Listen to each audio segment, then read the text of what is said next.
2017 में उत्तर प्रदेश के सहारनपुर के एक गांव छुटमलपुर से एक आवाज़ उठती है और 2024 में वो आवाज़ संसद भवन की दहलीज तक जा पहुंचती है। नमस्कार, मैं विजय डे और आप देख रहे हैं द संविधान टाइम्स, क्योंकि हम अन्याय के खिलाफ हैं। सहारनपुर के छुटमलपुर गांव से निकलकर एक नौजवान जिसने सड़क से संसद तक का सफ़र तय किया। आज हम बात करेंगे संसद भवन में चंद्रशेखर आज़ाद की किस तरह से अपने एक अलग अंदाज में उनका शपथ लेने का जो तरीक़ा था, जो अंदाज़ था, उस अंदाज़ को देखकर बीजेपी के तमाम नेता तिलमिला गए।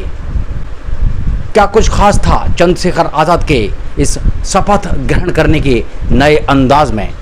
बात करेंगे। इससे पहले अगर आप हमारे वीडियो पर नए हैं तो हमारे वीडियो को कर लीजिए सब्सक्राइब और साथ में प्रेस कर दिए बेल आइकन, ताकि आने वाले वीडियो का नोटिफिकेशन आपको मिलता रहे। तो चलिए बात कर लेते हैं, आखिर चंद्रशेखर आज़ाद ने क्या शपथ ली और शपथ लेने में क्या अंदाज़, उनका अंदाज के लिए वो लंबे समय से जाने जाते हैं, युवाओं के आइकॉन के तौर पर उनको देखा जाता है।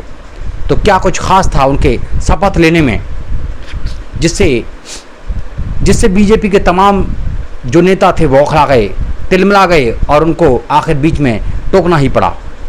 कई नेता तो ये तक बोल दिए कि पूरा भाषण ही देकर जाओगे क्या। चंद्रशेखर आज़ाद ने अपनी शपथ के बाद जो शब्द कहे, उन शब्दों से बीजेपी का तिलमिलाना आखिर तय था। जो लोग कहते थे चंद्रशेखर आज़ाद बीजेपी के एजेंट हैं, बीजेपी के नेताओं की चूल्हें तक हिलाने देने के लिए चंद्रशेखर आज़ाद को जाना जाता है।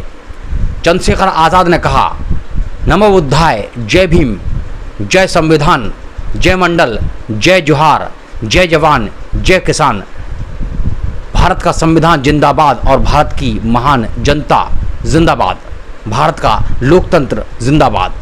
जब ये बातें चंद्रशेखर आज़ाद ने कहीं तो उसके साथ ही बीजेपी के तमाम नेता नीचे से ज़ोर ज़ोर से चीखने लगे, पूरा भाषण ही देकर जाओगे क्या।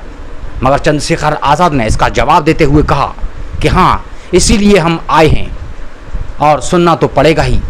जब चंद्रशेखर आज़ाद सीढ़ियों से नीचे उतर कर जाने लगे तो फिर से उनको ट्रोल किया गया और चंद्रशेखर आज़ाद ने इसका जवाब देते हुए कहा, सुनना तो पड़ेगा।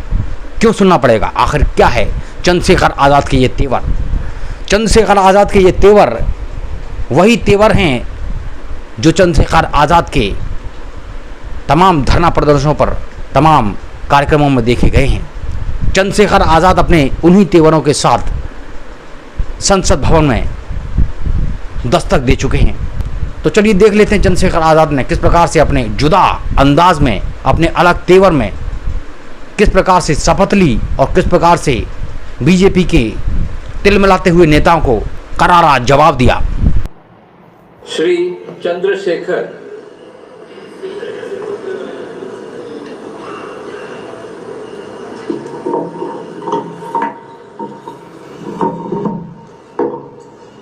मैं चंद्रशेखर, जो लोकसभा का सदस्य निर्वाचित हुआ हूं, सत्यनिष्ठा से प्रतिज्ञान करता हूं कि मैं विधि द्वारा स्थापित भारत के संविधान के प्रति सच्ची श्रद्धा और निष्ठा रखूंगा।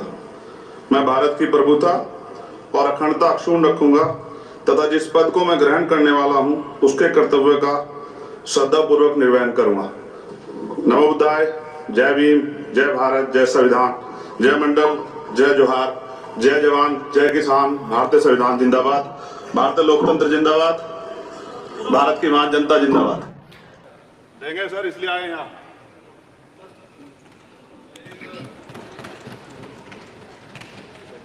श्रीमती रुचि वीरा। आपने देखा होगा शपथ ग्रहण के दौरान चंद्रशेखर आज़ाद के हाथ में बाबा साहब का नीला संविधान था। वो खुद एक नीले सूट में थे और उनके गले में भीम आर्मी का प्रतीक नीला गमछा पड़ा था। साथियों, जब चंद्रशेखर आज़ाद ने भीम आर्मी का गठन किया, उसके बाद सड़कों पर संघर्ष प्रारंभ किया, तो उन्होंने जाना कि इस देश में एक आवाज़ जो कि विधानसभा और संसद में दलितों की, बहुजनों की आवाज़ बनकर उभरनी चाहिए। उन्होंने अपने गले में भीम आर्मी का प्रतीक नीला गमछा भी डाल रखा था। जब उन्होंने भीम आर्मी का गठन किया तो उसके कुछ समय बाद ही 2019 में उन्होंने आज़ाद समाज पार्टी का गठन किया। आज़ाद समाज पार्टी का गठन होने के साथ ही देश में एक चर्चा छिड़ उठी, एक बहस छिड़ उठी कि चंद्रशेखर आज़ाद को सामाजिक कार्य करना चाहिए। जो आवाज़ सड़कों पर इस समय चल रही है उसको संसद में नहीं पहुंचना चाहिए। कई लोगों ने कहा चंद्रशेखर आज़ाद ने पार्टी बनाने में जल्दबाजी कर दी है, मगर चंद्रशेखर आज़ाद ने ये साबित कर दिया कि जल्दबाजी नहीं की है, क्योंकि यदि अगर विधानसभा और लोकसभा में हमारी आवाज़ जो बहन जी हुआ करती थी अगर आज वो नहीं है तो उसके पीछे कोई ना कोई उस विरासत को संभालने वाला होना चाहिए। चंद्रशेखर आज़ाद ने मजबूती से अपनी बात रखी और आगे भी उम्मीद है चंद्रशेखर आज़ाद से कि वो अपनी बात मजबूती के साथ संसद भवन में रखेंगे।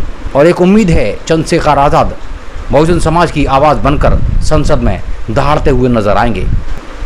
इस सब के बीच एक और ख़ास बात यह है, जिस चंद्रशेखर आज़ाद को तमाम पार्टियों ने, तमाम दलों ने, चाहे वो समाजवादी पार्टी रही हो या फिर कांग्रेस रही हो या फिर ओम प्रकाश राजभर रहे हों, चंद्रशेखर के साथ होने का दावा करते रहे, चंद्रशेखर के सहायक होने की बात करते रहे, मगर ये सब नहीं चाहते थे कि ये आवाज़ संसद भवन की दहलीज तक पहुँचे। वरना चंद्रशेखर आज़ाद का संघर्ष देखने के बावजूद भी चंद्रशेखर आज़ाद जैसी मजबूत आवाज़ को ये लोग संसद में नहीं देखना चाहते। बहरहाल चंद्रशेखर आज़ाद इस समय संसद में हैं। दिलचस्प होगा चंद्रशेखर आज़ाद को देखना किस प्रकार से वो बहुजन की आवाज़ को उठाते हैं संसद में, क्योंकि अब तक वो सड़कों पर अपनी आवाज़ उठाते रहे हैं। मजबूती के साथ वो सड़क से संसद तक का संघर्ष जारी रखेंगे। अब इसी वीडियो में फ़िलहाल इतना ही। मिलते हैं एक और नई वीडियो में, तब तक के लिए नमस्कार, आदाब, सत श्री अकाल, जय संविधान, जय जोहार, जय भीम।